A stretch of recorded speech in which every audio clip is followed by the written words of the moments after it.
Selamat malam pencinta horor. Apa kabar? Semoga selalu dalam keadaan baik-baik saja ya. Saat ini kita akan masuk ke part 2 Tumbal Pesugihan Jalanan. Seperti apa ceritanya? Mari kita simak. Menurutmu wajar nggak kecelakaan tempo hari, Luke?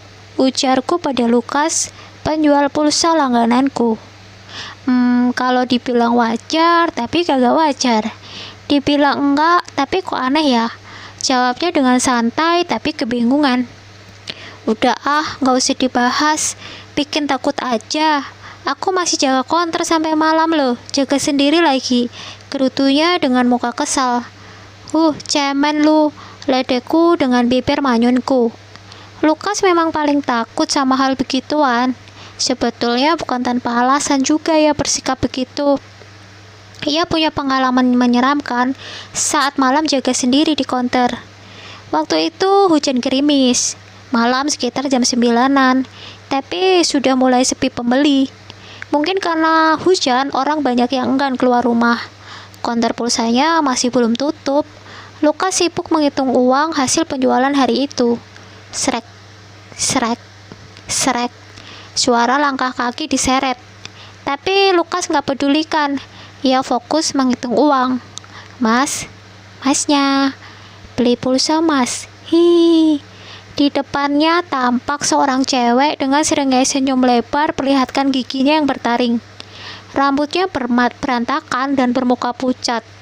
Lukas yang menyaksikan itu terkejut setengah mati. Ingin teriak tapi mulut rasanya terkunci. Tubuhnya terasa kaku, nggak bisa bergerak. Setelahnya ia pingsan. Selang beberapa jam, adiknya menemukannya tertidur di bawah meja. Keluarganya cemas. Lukas nggak terlihat pulang. Jam sudah menunjukkan pukul 10 malam. Maka dari itu adiknya menyusul di konter.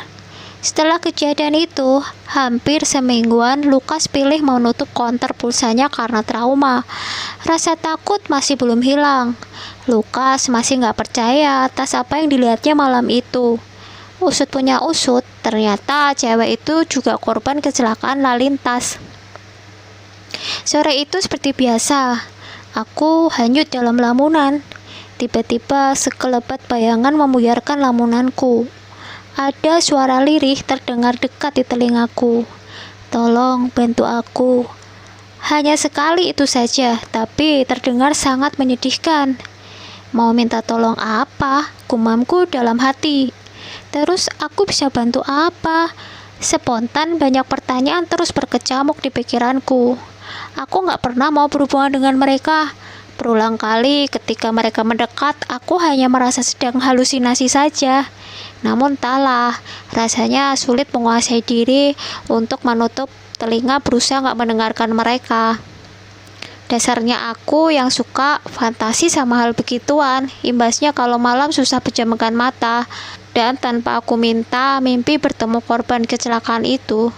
Dalam mimpi ia nangis sambil teriak-teriak minta tolong. Kasihan banget lihatnya. Ia seperti dikurung dalam ruangan. Tangan dan kakinya terikat rantai. Susah payah ia berusaha melepaskan diri. Namun tak seorang pun mendengarnya. Dalam mimpi aku berjalan seolah menembus dinding. Dari balik dinding aku melihat banyak orang, puluhan jumlahnya. Mereka juga terkurung di sana. Dan saat aku akan beranjak meninggalkan tempat itu, muncul satu sosok mengerikan. Badannya besar, rambutnya gondrong sampai kaki, bertaring dengan sorot mata merahnya. Astagfirullah, jantungku berdegup kencang melihat sosok mengerikan itu. Bergegas ku berlari sekencang-kencangnya, namun kakiku tersandung. Aku terjatuh dan pandanganku tiba-tiba gelap. Saat tersadar, ternyata aku hanya sedang bermimpi. Oke, sampai di sini dulu ya ceritanya. Nantikan kelanjutannya di part 3, bagian akhir cerita.